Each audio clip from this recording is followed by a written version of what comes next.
Good morning, gang. Good morning. Welcome back to this week's altcoin update. First and foremost, remember, nothing discussed today is financial advice. I'm not a financial advisor, and this is just for educational purposes only. And now we've got that out of the way, let's jump into some altcoin chat, shall we? So we put the request out on Twitter yesterday, or X, and we asked what you guys wanted to see, and we had quite a few, so we've cherry-picked a few. We're going to look at ETH, INJ, and AB. Or is it Arbitrum? No idea. Yeah, so let's have a look at these charts.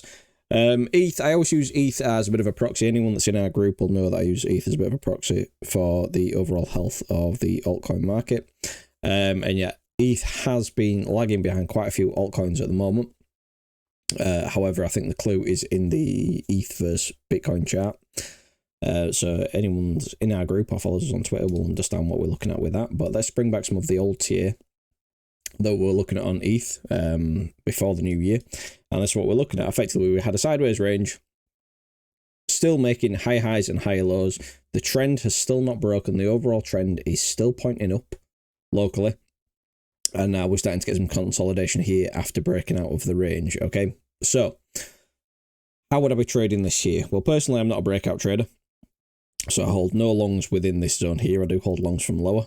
But moving forward, if you're not in a position, then this is what I'll be looking for. So first and foremost, let's draw on a Fibonacci from this pivot to the low.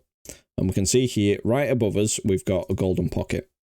Okay, so first and foremost, if you are looking for fresh longs on ETH, be aware that you are longing into local resistance. Don't get me wrong. Obviously, if you're trading intraday, then, you know, that's still quite a decent move up if it will let me click. There we go. You know, still 10% to the upside there potentially.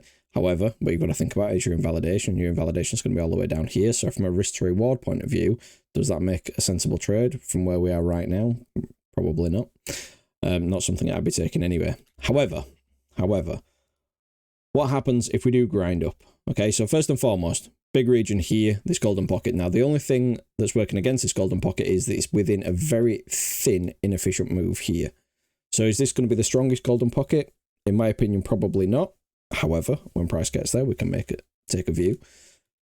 But first and foremost, we've got to consider this as local resistance. However, the stronger resistance for me would be coming up higher through this golden pocket and coming up here more towards this zone here. Effectively, you've got your psychological 3K. Now, obviously, if you are in trading, or especially if you're in crypto, everybody loves a good round psychological number. So we've got this 3K here coming in at the 786. So this would, for me, would be a time, if you are long from lower, to start skimming off some profits. Okay, and potentially looking for that hedge position. Now, what else can we back up with this? Well, if we throw on a volume profile from the absolute high down to the lows here, so it's more of a trending volume profile as this. We can see here, this point of control is coming in just up here. It's just sitting at roughly 3.1k, so just above this zone here. So this whole zone here, for me, should be considered resistance. Okay, and it is a large zone, very similar to what's going on Bitcoin right now. We are in quite a large sticky zone. Okay, so for me here, if we start to see some weakness in this region, then yes, I would be looking for a head short. If we see no weakness in this region, and price just continues to go up, let's clear off some of this, and price continues to go off, then realistically, I'll be looking back up towards this sort of level up here, and effectively looking at some internal liquidity. Now, we can see here, we do have a thin spot, low volume node on the volume profile. So if this does come up into this region, then I wouldn't expect it to linger around in this region for very long. So either one scenario would be a quick flick up, liquidity,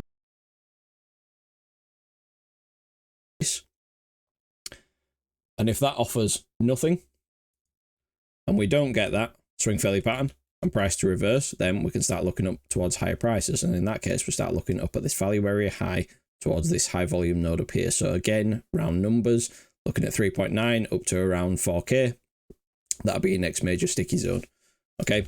Now, what happens if it just starts to roll over from where we are right now and we don't go any higher? Well, first and foremost, what we need to pay attention to, and again, this is just keeping it really simple. If we do come down, then first and foremost, what happens back at this old range high? Because it is a valid range high, resistance, deviation, resistance, resistance. Okay, so it is a very valid range high is this. So do we get a simple back test and locally a sign of strength, change of market structure locally? Then we've potentially got longs. In that case, that would be more of a valid long than where we are right now, because at least your risk to reward would be a lot better. Okay, if that doesn't happen and we just get accepted back inside, then first and foremost, it's not going to look the strongest of signs, but I'll probably be looking to come back down towards the EQ and effectively grabbing the liquidity from these lows down here. Okay, so that's a really simple plan, is that for ETH. Above us, we've got the golden pocket, but more realistically, we've probably got this area here up around 3k. Once again, psychological numbers. Below us, we've got the old range high, and if that doesn't hold, then back into the range, looking back down towards that EQ, and that's not going to look the healthiest of markets. Okay, so that's ETH. Now, next, INJ. Now, obviously, we've been talking about INJ for quite some time. We've been chatting it. Feels like forever now. And obviously, we're still creating higher highs, okay, on the daily. We can see here, in fact, today, we've created a new high, taking out the current highs. If we throw on a simple line here, taking out the current highs, little swing fairly pattern, we're having a bit of a pullback now. So is this a pullback and we're going to bleed down? Who knows? We'll have to wait and see. As long as the rest of the market, Bitcoin, and the rest of the market continue to hold up, then we can potentially continue this trend. Bear in mind, we are in a local uptrend.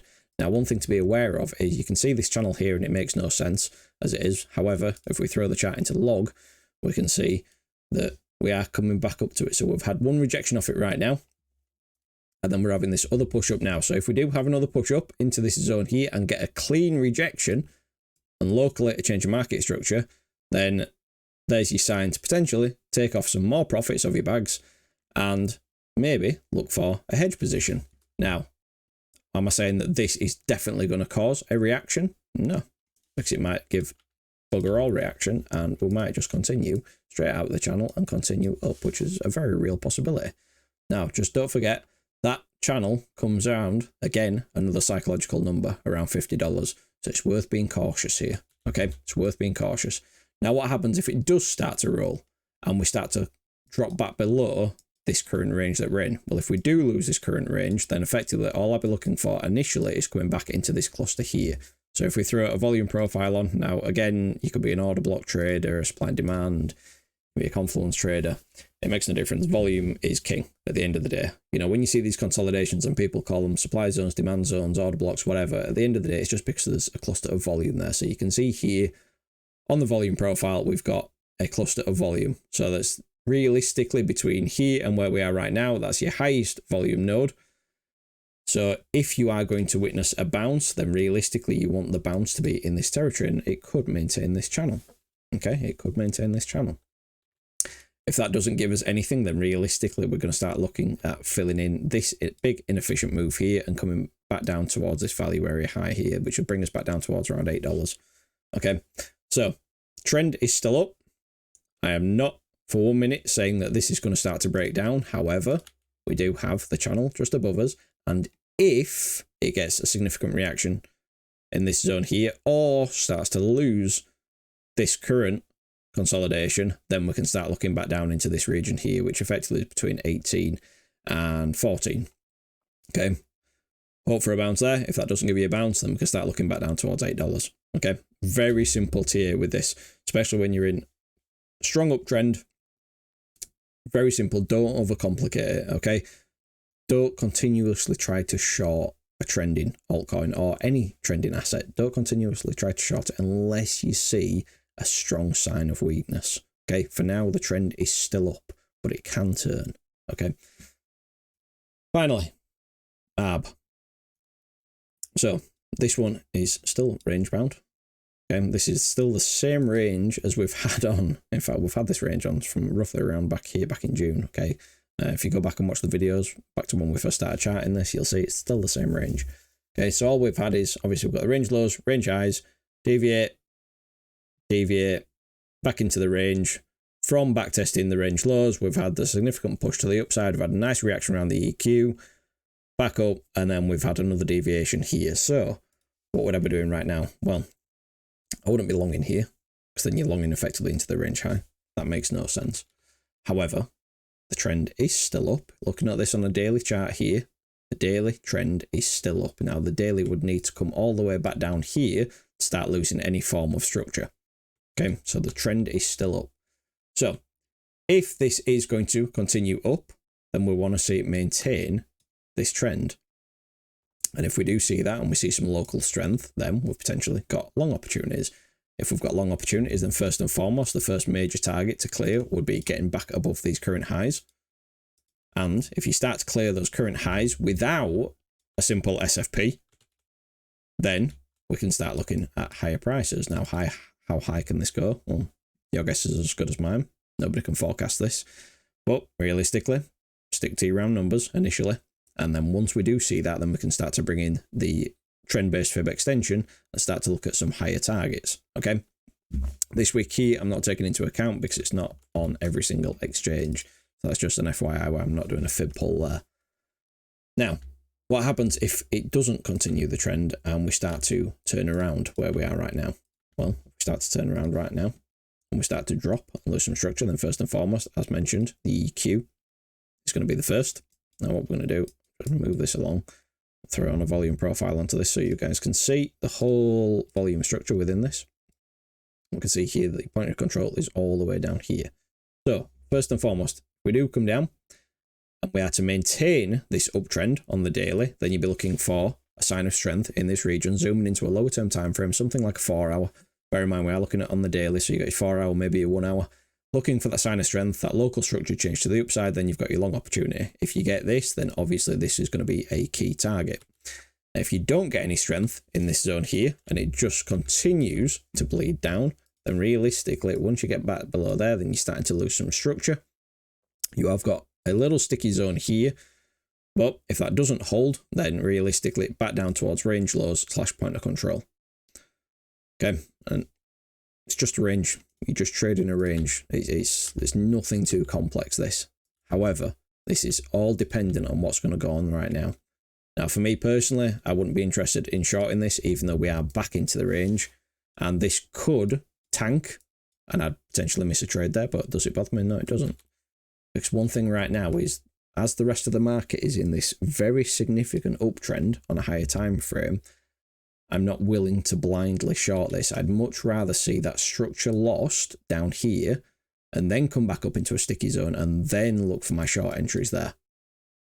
Okay, but for the time being, no real interest in trading this. Okay, that's ab. Hopefully you've learned something today. If you have, hit that like button. If you're not subscribed, consider subscribing. And don't forget to hit that bell notification button because it's pointless watching these videos back in a week's time. All right, gang, that'll do. As you were. Bye-bye.